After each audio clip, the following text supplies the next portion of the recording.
Blood, Guts, and Blu-ray is part of Court and Parts, podcast network featuring pop culture, TV, movie, and geek podcasts. Check out some of our other shows: Geek Gravy, We Got 5, TV Ate My Brain, and Get Real Movies at courtandparts.com.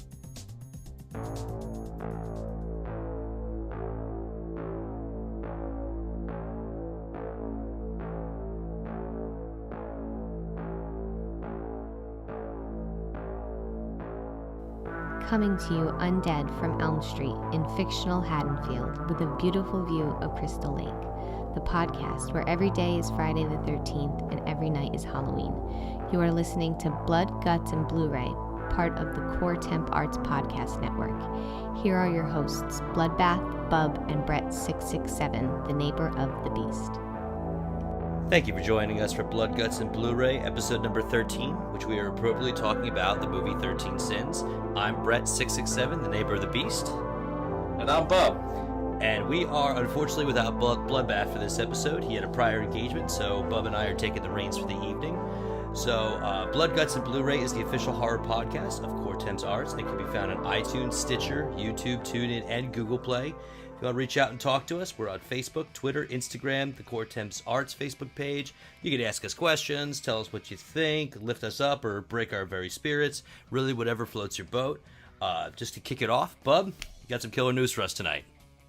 I do.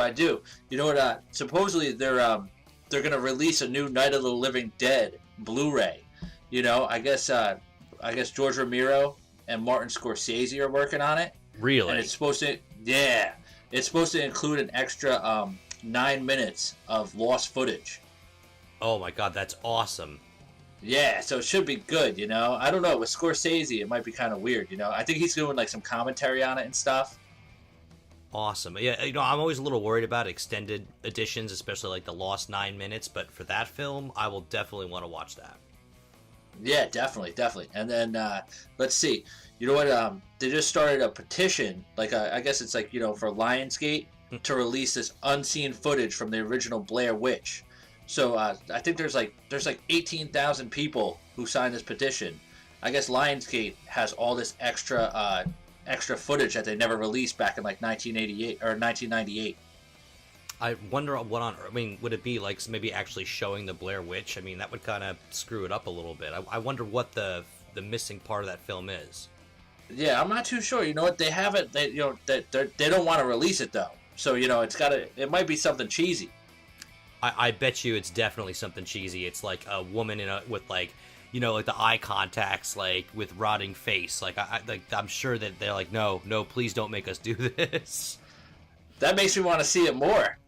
that is true. I do like a good garbage fire, so I do agree with it's gonna be a dumpster fire. Oh my God, you're right. I mean, that movie itself is very polarizing, and it's you know what, not to talk about it too much, but I enjoy it for what it is. Don't think it's that great, nor do I think it's as horrible as everybody makes it out to be. But I don't know. That movie is long enough. I can't imagine adding like 20 minutes to that thing. Yeah, it's gonna be terrible. Yep. I can't wait. Can't wait. And then let's see. Todd McFarlane confirmed on the Kevin Smith show, Geeking Out this week, that he's working on a new Spawn film, and you know, it's gonna be darker. You know, more like to like the truer like original series. Holy shit! I actually didn't hear about that, and that really like hits my comic book like funny bone, because holy shit, did I love those comics and how dark they were.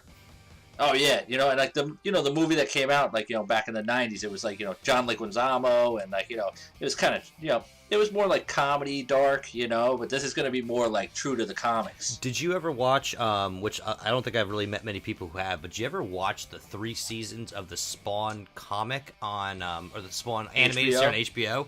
Yeah, I saw some of it. I've never seen them all, but, you know, I started watching it. They're dark, and they're, like, they get darker and creepier, and they really embrace the whole Spawn mantra, and they're really underrated. It was a really good representation, and I hope that they borrow from that, and, like you said, make it dark, and, I mean, and it, almost like a Deadpool-esque. It's got to be R-rated.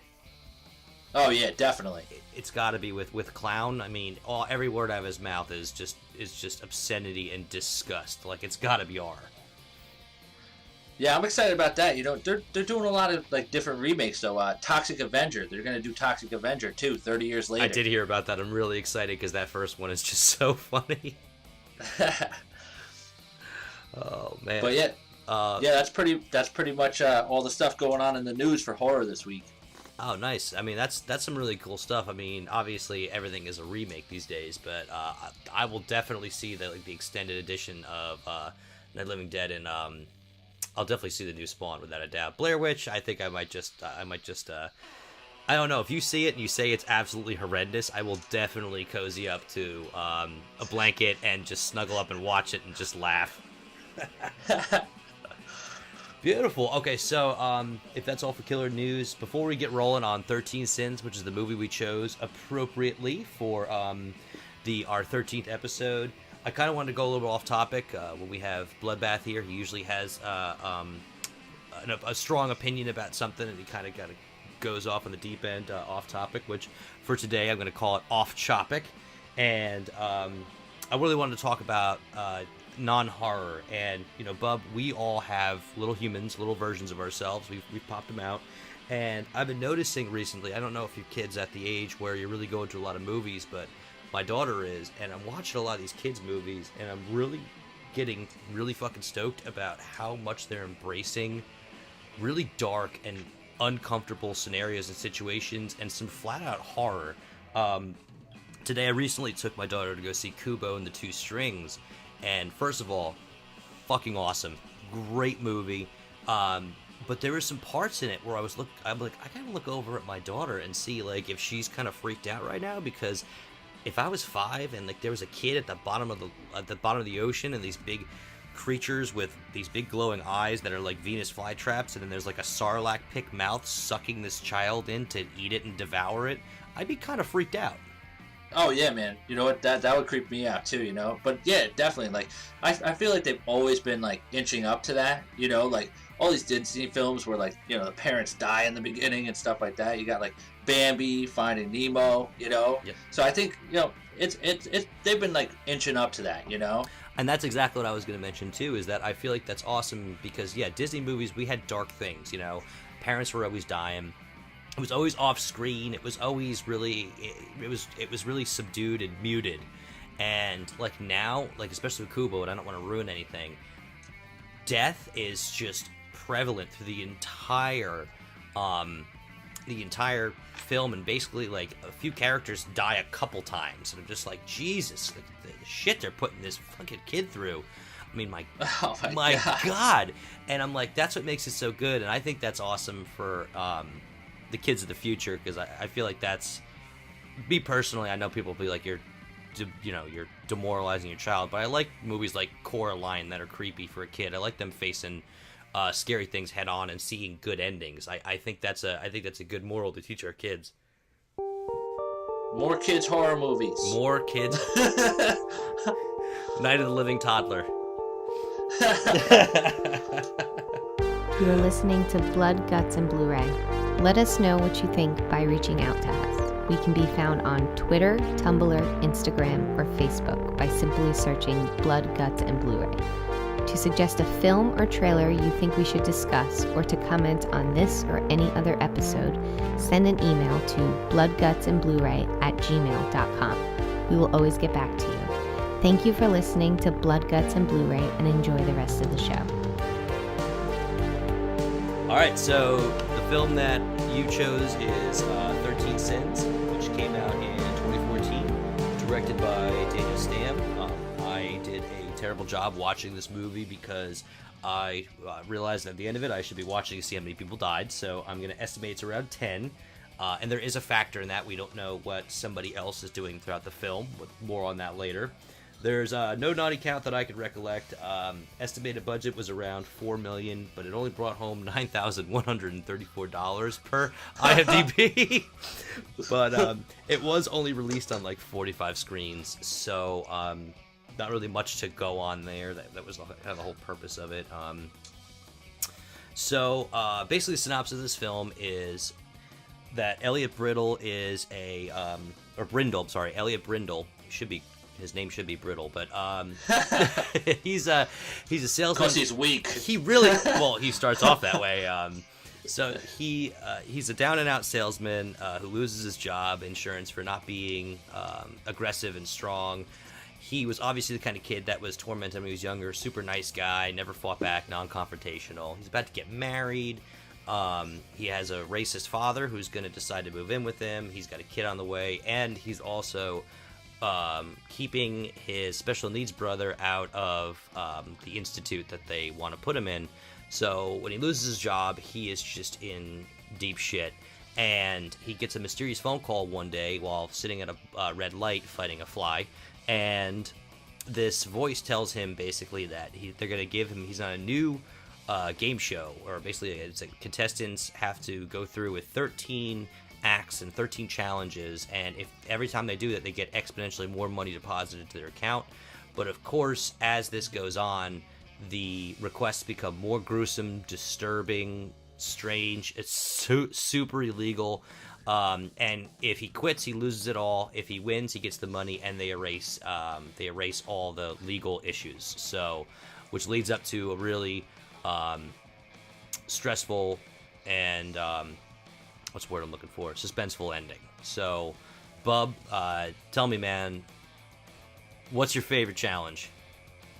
Oh, you know what? I loved when he had to cut the guy's arm off.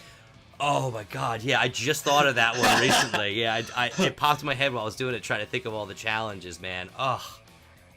I love, that whole scene is so eerie because, he walks into the hotel room, and then, the guy's just, standing there, and he's like, have you ever done this before? And you're like, what is gonna throw down? And then a nurse walks in, and she's just, setting up, that's her job. She does this, 9 to 5 all the time, cutting people's arms off. Doesn't even say hi to them. She's just like, yeah, okay. I thought she was a cleaning lady. Oh, yeah, it was creepy, right? Yeah. And, basically, I want to know what that guy was getting for getting his arm cut off, because he seemed totally cool about it. He's like, you know what? I'm a kid that you don't remember. I used to pick on you, Yep. And he's like, just do it. I'm all in, Yeah, and that, I think part of that's made that scene so good is, like you said, when he walks in, they almost start having random conversation before he even asks, wait, have you never done this before? Where we all kind of feel like, as the audience, we missed something. I'm like, what's this room now? And you share in that confusion. Oh yeah, definitely. Yeah, that was an awesome part though. What was your favorite? Without a doubt, my favorite is bringing the guy out to coffee. I mean, oh my God, that was awesome. It was so good.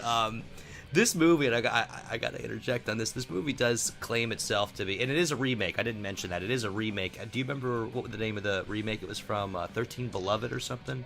Oh yeah, 13 Beloved. Yeah, it's a Thai film. A Thai film, yeah. So this is an Americanized version of it, and it is definitely described as a dark comedy or a horror comedy, and it really mixes in the horror really well into the comedy. It's not just stabbed, ooh, it's not like Scream Queen's horror comedy. I mean, it's legitimately funny watching as this poor character has to drag a body on a wheelchair throughout the city and try to prop him up and have him drink a cup of coffee with a bunch of cops around. Oh my God. Oh man, I love how he stood up to those cops though. Yes, how that was his first character turning point into a badass. Oh yeah, I'm telling you. But this movie really hooked me from the beginning, from the first 10 minutes. They're at that whole conference thing, and that older guy stands up at the podium, and then he starts telling these dirty jokes. I was like, oh my God. Yeah, and then he slices the fingers off that old woman out of nowhere. Oh yeah. And then the movie starts, and I was like, all right, this is my type of movie. I was totally in. I bought in on the first scene, and I can kind of see why you were messaging me hey man, have you watched this movie yet? Because, one thing that I kind of want to segue into is that we're in 2016 now. This movie's made in 2014, and pretty much every horror movie has been done. There's not much else they could throw out there that's going to be totally new to us. and Hostel really kicked off this like torture porn horror craze. But this movie does it really well. Oh yeah, it starts off with a bang, and then they kind of ease you into it with like the first few tasks. Like the first task is eat a fly, or kill the fly in your car for $1,000, and you're like, oh, I'd kill a fly for $1,000, and then it's like, all right, for $3,600, eat the fly to pay your girlfriend's credit card bill. It's like, it's crazy. Yep. And the fly thing is like, I started thinking to myself too, being the wacko that I am when he ate it. I said, oh gee, I wonder if they have a tracker in that fly that he ate, because I wonder how they're gonna know where he's at all times. And so it almost like that fly itself set up a plausibility of them knowing like every move he makes, and I'm like, God, this is an interesting thought. I mean, it's a we'll get into the conspiracy of it later, but I mean, some of the scenes, man, were just graphic. Oh my God. The biking scene. Oh yeah. Ugh. That was awesome. It was so well done. It was. I'm telling you, you think that they're saved, and then it's like, nope. No, they're gonna be dead. And that whole like, you're not the next challenge, I guess. Okay, I'm gonna leave, and then like, I don't know. This is, you just wait. I'm telling you, steel wire just cutting people in half. Oh my God, man. So what about you? What are you thinking about this film? Oh, I really enjoyed it. I'd watch it again. Like, just like, it's just crazy how many different like characters that this guy has to try to be there for. He's got like his fiance who's pregnant, then his special needs brother, then like you said, like his father is like he's a psycho, and he's got to go over there and like talk him off a ledge half the time. Yep. But he's trying to do all these things while like making a better life and getting this money. So I guess he's in a real hard position, which kind of like, you can see why he's doing half this stuff, like bringing a corpse to a diner. Yep. Yeah, exactly. And and not to mention the fact that his father is super racist, and he is marrying Shelby, who's played by Rutina Wesley, also of True Blood fame. So she's obviously an African American female, and his father, who's decided to just say, well, I'm out of rent, so I'm gonna move in with you. I mean, even without the money problems, this guy's got a real shit sandwich on his lap. Oh yeah, and I mean, she's nice enough to like, go pick the father up at the church scene, and like, you're like, oh, what's gonna happen now? And they're like, burn that nativity scene that these blind children made. Yes. And you're like, for $10,000, it's like, that's crazy. I'd do it for $10,000. I'd burn. I mean, I'd feel fucking terrible about myself and everything. Anybody that I've ever talked to in my life should hate me forever. But, I mean, 10 grand?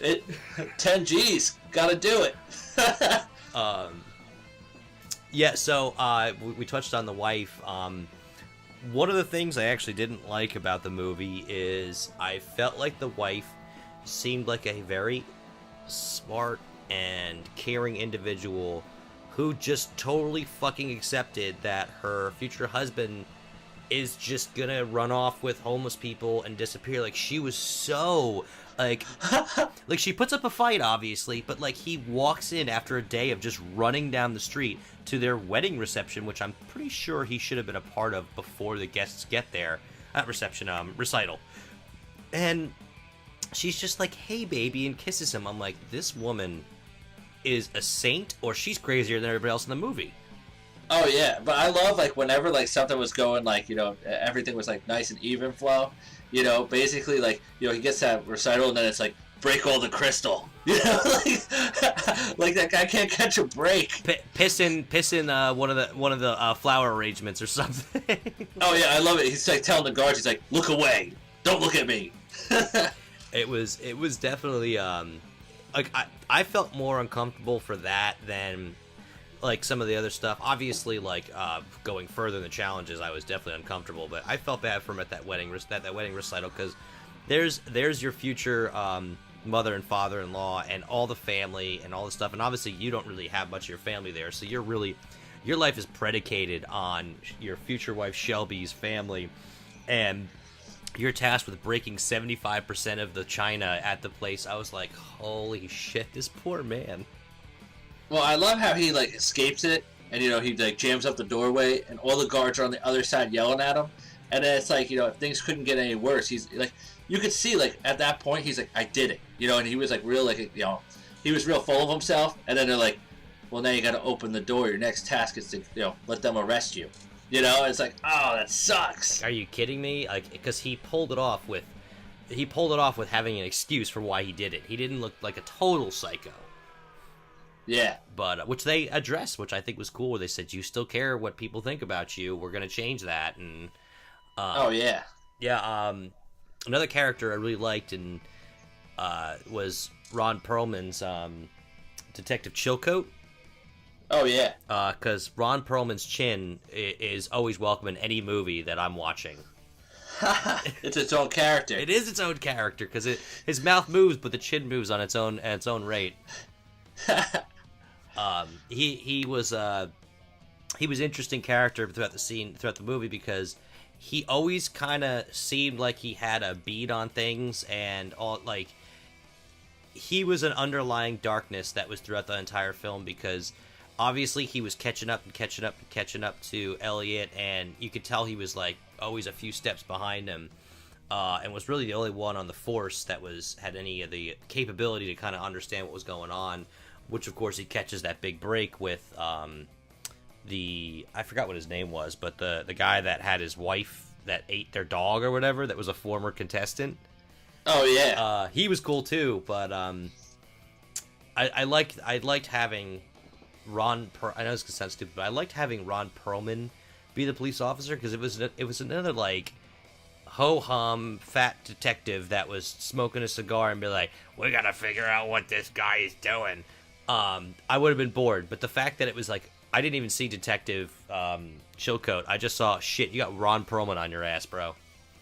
Hellboy's coming for you. Hellboy is coming for you. Right? I mean, I don't know, man. I think about it was like, if this was a real thing, Ron Perlman would have ripped that guy's arms off, and the movie would have been done. It would have been like, all right, you're doing too much shit with these arms. Done. Rip them off. You do. I can imagine the movie being 15 minutes long. Right? Ron Perlman bursting in at the wedding, just going, you do too much with those arms of yours, and just rips them off, sticks them in the birthday cake, and walks off. You lose your arm privileges. Hope you don't play the piano, motherfucker. Yeah, and the cool thing about this movie is definitely, or actually one of the things is that the acting I found to be surprisingly adequate. Oh yeah, I saw the actor. It was Mark Webber, who the only thing I've ever seen that dude in was like Scott Pilgrim vs. the World or whatever that movie was. Yeah. And he had maybe like 5 lines. So I hadn't really seen this guy in anything else. Have you seen anything with Mark Webber? No, not at all. That's the guy who plays the main character, right? Yeah, it's the main character. That's Elliot. Yeah. Yeah. He was like the lead singer in the band that whatever Michael Cera's character was in Scott Pilgrim, and so he was just a bro in a flannel shirt, which any of us could play. So, I thought his acting, I thought Rutina Wesley as the wife, although I didn't really care for her character, I thought the acting actually was pretty darn good in this movie. Oh yeah, definitely. Like, I love how like hesitant he is in the beginning, and then as it goes on, he's like, "Fuck it, I'm in. We're doing it." And the shit's getting like harder and harder, and it seems like he's just accepting it. Like, yep, this is what I gotta do. He does have a nice gradual arc from normal to crazy. Yeah, it's insane.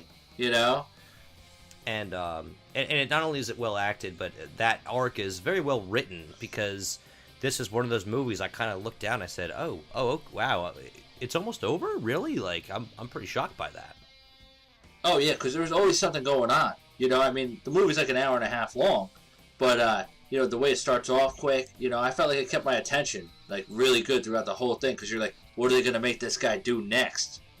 Yeah, and the only parts that dipped were, like you said, the beginning, where they took it slow, but you knew it was all just fluffing, just so it set up these characters to just get an ass spanking in life. Like, I knew what the purpose was.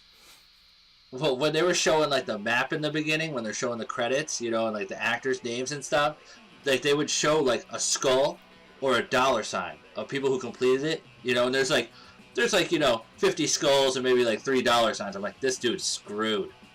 Yep, totally. Oh, totally. And that was, you know, give credit where credit is due. No pun intended, but that was a good credit roll in the beginning. It set up a lot of a lot of questions and it definitely kind of set the tone. But yeah, man, I'm telling you, you know what about his brother? His brother with like the special needs, right?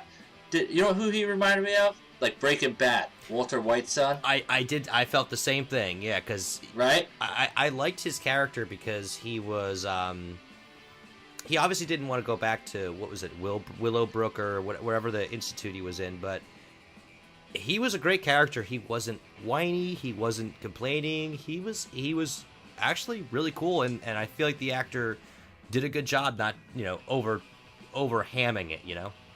Oh yeah, but you know, I felt like, you know, throughout the movie, it's like, who's watching this guy? You know, like they're just leaving him unattended. They're like, all right, see you later.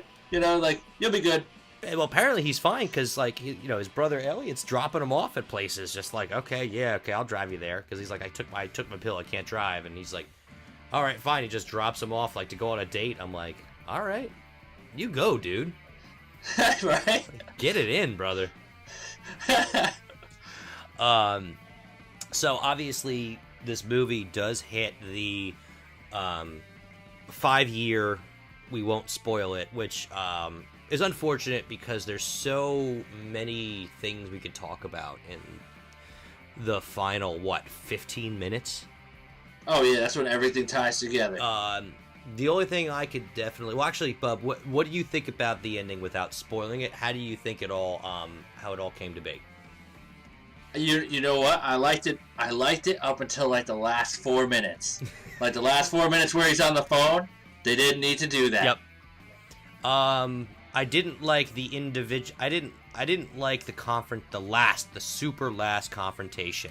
Because I felt like that reveal was good enough, and the other character didn't need to come back. I didn't like that. I thought that was really stupid. I think they were trying to prove a point that it didn't matter, and it was all about, you know, protecting our family, but I thought that made no sense. It gave no emotional or good payoff, and yeah, the phone thing at the end, and the ambiguous, like, ending of what happened to that character, you know, is he still there, is he not?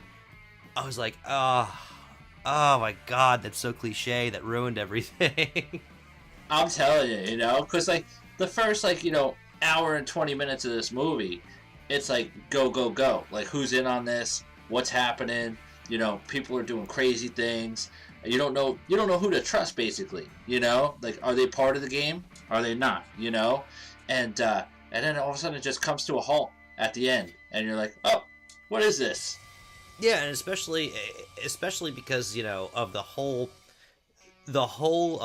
movie, there was this other character, which is basically the man on the phone, the voice of the game show host, pretty much, who, by the way, has a wonderful accent and just... Oh yeah, I love that guy. It was awesome. Every time the phone rang, I got kind of giddy because he was so clever and proper and excited, but not overexcited. It was a great choice. Well, I think when which one was it where he basically cut the guy's arm off and then he broke the chair over the guy's brother in the waiting room, you know? Yeah. And he's like, and you know, basically he's like, oh well, you know, that was your next task. We're just gonna give you this one free, you know? Like, well, no, actually, that's where he was. That's actually where Elliot was like, oh, look at that, you were a challenge, which I laugh. But no, it's when he escaped the police like a badass, but that scene we talked about. Oh, yeah, the diner? That's when he gave him, you did such a good job evading the police that we're going to give that as a challenge as well. Good show, sir. And I'm like... You sound just like him. That's awesome. I'm going to start dialing random numbers of that voice. Congratulations! Yeah, and... There was a certain mystique, and it was definitely one of those movies where I was like, I don't want to know who these people are. I don't. That's what's fun about it. Don't tell me it's the Illuminati. Don't tell me it is the 5 rich guys that sit in leather-bound chairs. Don't tell me anything. I want it to be out of sight, out of mind, kind of like we touched on last week about The Thing, where it's like, there's the fun. Yeah. If you know too much, it's not then, fun. Like you said, that loses its touch. At least in movies like this, Yeah. You want to know where Jason comes from. You want to know, where these aliens come from, etc., etc. But in this specific film, that's what's fun about it, is that it doesn't make sense. It's not feasible in the real world that a voice would call you and you'd eat a fly and they'd put $2,000 into your account. But it's okay, it doesn't matter. And if you try to make it feasible and try to explain, like, oh, well, here's how they hacked your phone and here's how they did this, then it would lose all its potency. So that's getting back to that ending where the main character and that world kind of touched, and I felt like that wasn't necessary. Oh, yeah, definitely. You know what? We didn't talk about the task where it said, what was it, his 3rd or 4th task? Make a child cry for 5 minutes? within 5 minutes. Like, basically he's just like, that little girl's just coming out to use the water fountain, and he's like, yeah, your parents are over there talking about giving you to the orphanage. Yeah, because they don't love you anymore. And then, like, I love how he just goes and gets his fiance, like, we gotta go, And then, basically, they hop in the car, and that mother and father runs up, and the mother throws the trash can on the car. And his fiance is like, what the fuck? Like she's the one with the problem. Yeah, she has no clue. You crazy bitch. She's like giving her the finger out of the car. Oh, my God. I'm telling you. I felt so bad for the character, for Elliot, because I'm just like, that was like I think it was like the 3rd challenge. It was number 1 was to kill the fly, number 2 was to eat it, and then I think he talks to the guy and agrees to the rules in the bathroom, and I think that flashes, if I'm not mistaken, the next day. That's when they're at the picnic with his future in-laws. Oh yeah. And even task 3, I was like, oh my God, really? They're gonna make him make a child cry in the middle of a park, and he's only got 5 minutes. Like, oh, that even made me feel uncomfortable. I was probably more uncomfortable with that than it was than watching the guy get his arm chopped off. Well, yeah, I'm telling you, man. Like, some of these tasks, like, I feel like they started nice and slow, and then, like you said, you're cutting guys' arms off, you're bringing corpses to the diner for coffee. Oh my God. Oh my God. And well, at least this is a good twist that we can talk about. I don't think it's going to ruin the ending, but the fact that there was a second contestant was awesome. Oh yeah, I love that. They're like, well, if you don't work out, we got this other guy running around your city causing havoc.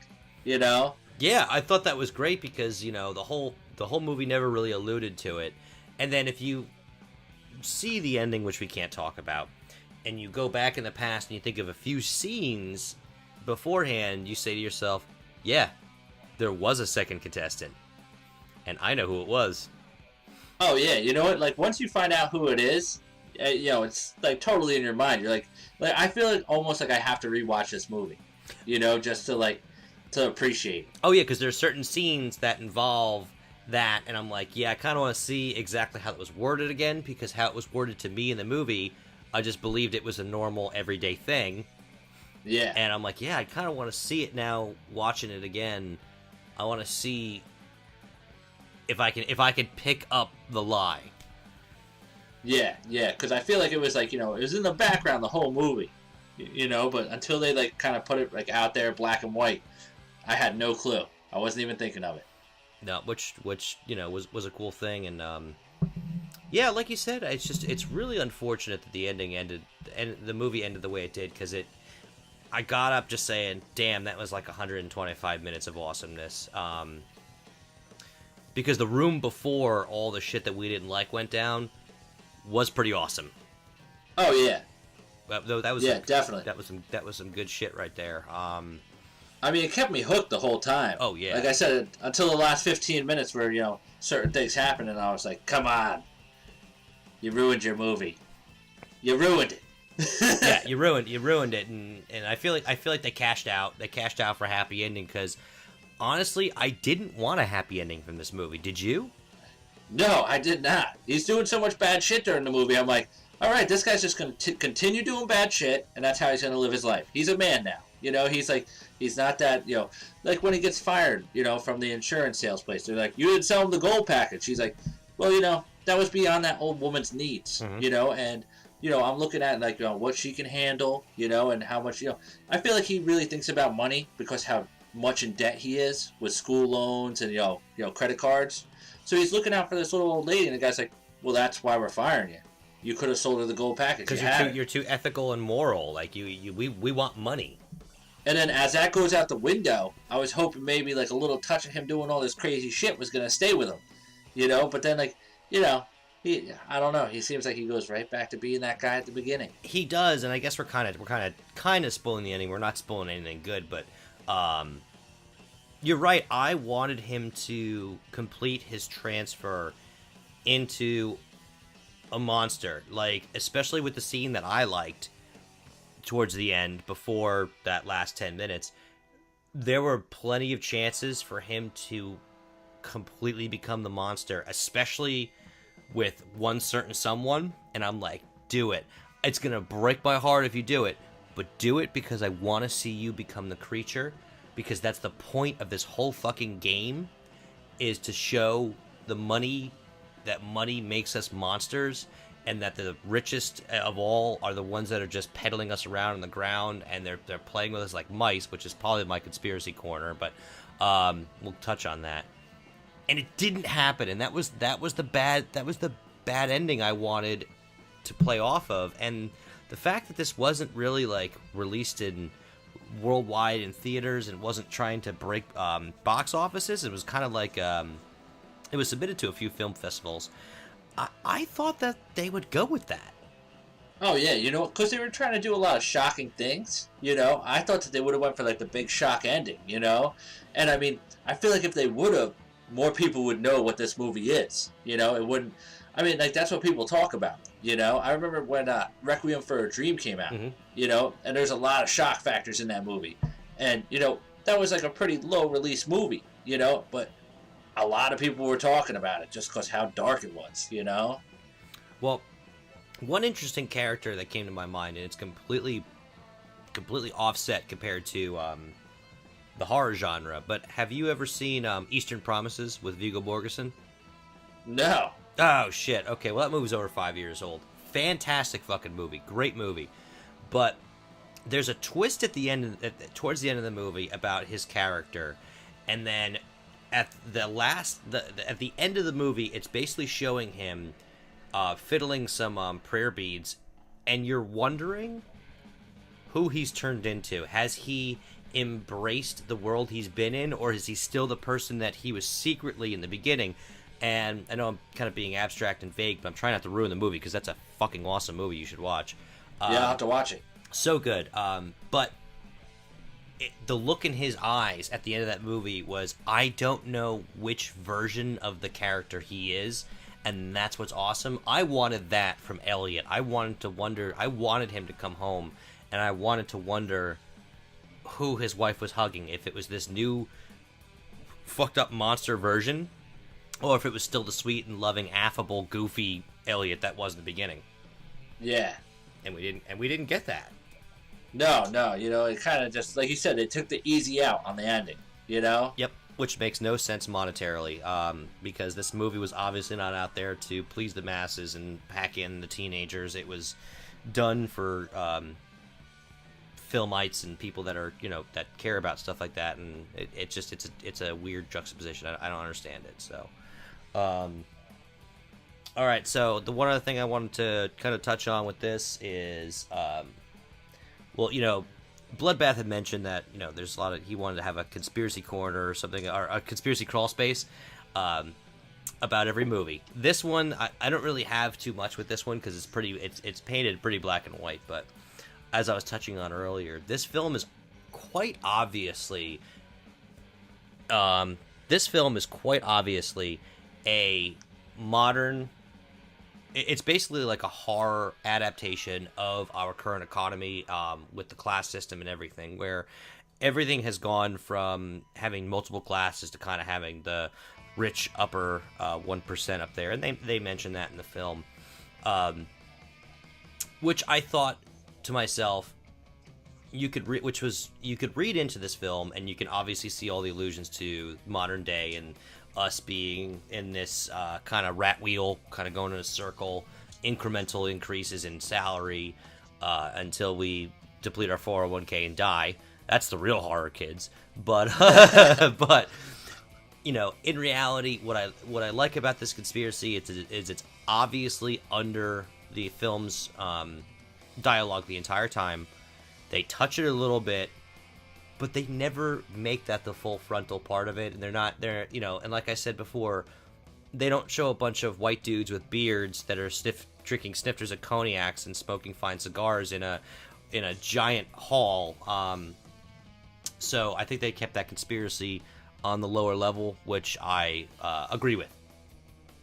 Yeah. The Rothschilds don't get brought up in this movie at all. Exactly. The Koch brothers could have parachuted out from a helicopter at the end. Like, can we make that our alternate ending, where the Koch brothers and the Rothschild family and everybody else comes around Elliot at the end, and they take him off, they whisk him off to become one of them, Right. Gobble gobble, one of us. You are listening to Blood, Guts, and Blu-ray. We are dedicated to bringing you the show across your favorite medium. We can be found on iTunes, Stitcher, TuneIn, and YouTube. Please send all suggestions to bloodgutsandbluray@gmail.com. Thank you for listening.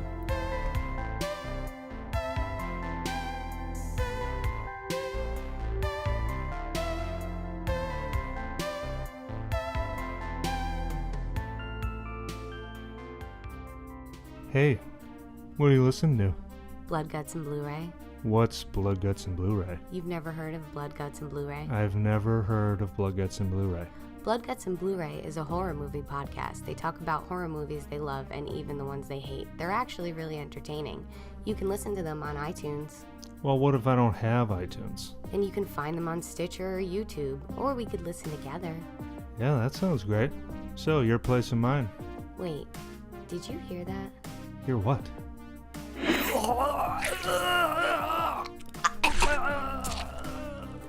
But I didn't even get a chance to listen to Blood, Guts, and Blu-ray. Blood, Guts, and Blu-ray will never die, but you will. Listen now on iTunes, Stitcher, and YouTube before it's too late. Part of the Core 10 Parts Podcast Network. So what do you rate this movie? I floated back and forth for a little while. I had a couple ratings in my head. I'm going to land on a 3.5.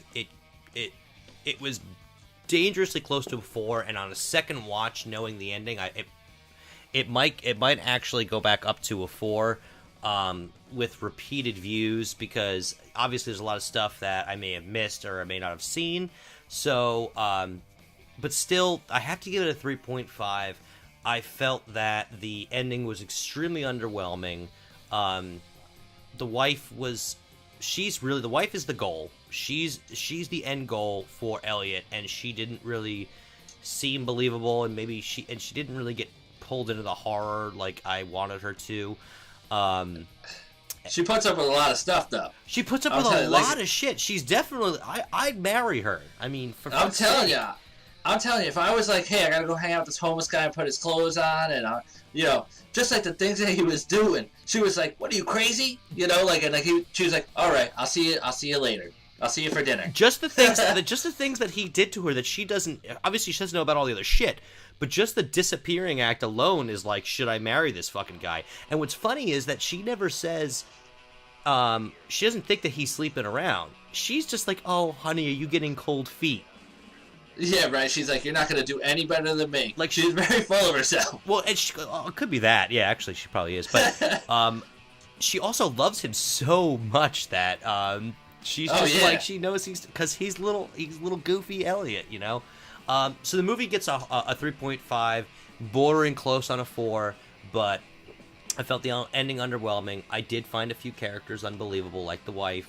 but thoroughly enjoyed watching this from start to finish. If it had the proper ending that you and I have dreamed in our fantasy world, it would be much higher.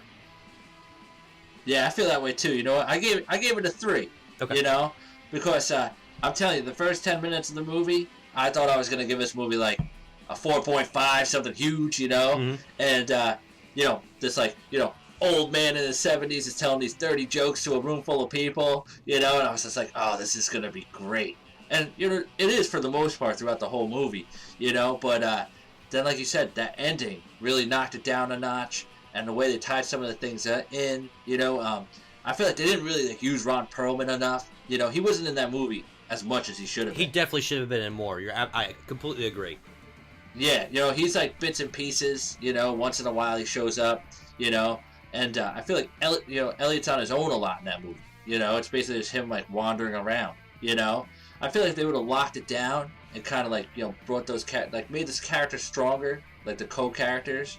And had tied it together, then it would have been a higher rating for him. That's true. I have to agree with you on that. The secondary characters aren't really fleshed out in this film. Yeah, you kind of lose them in the background. Yeah, exactly. No, I totally agree with that, and that yet again makes it even more steadfast why I'm at 3.5. So you're at 3, I'm at 3.5. I think that's pretty good unanimous agreement that we both thoroughly enjoyed the movie, and we'd watch it again. Excuse me, but. In the end, not the best thing in the world. So, Bub, you have anything else you got to add about this film? Oh no, that's about it. Fantastic. All right, well, I want to thank you guys for listening to us, especially without Bloodbath here. If you made it all the way through, we love you to death because it's just us two out here trying to be the best we can.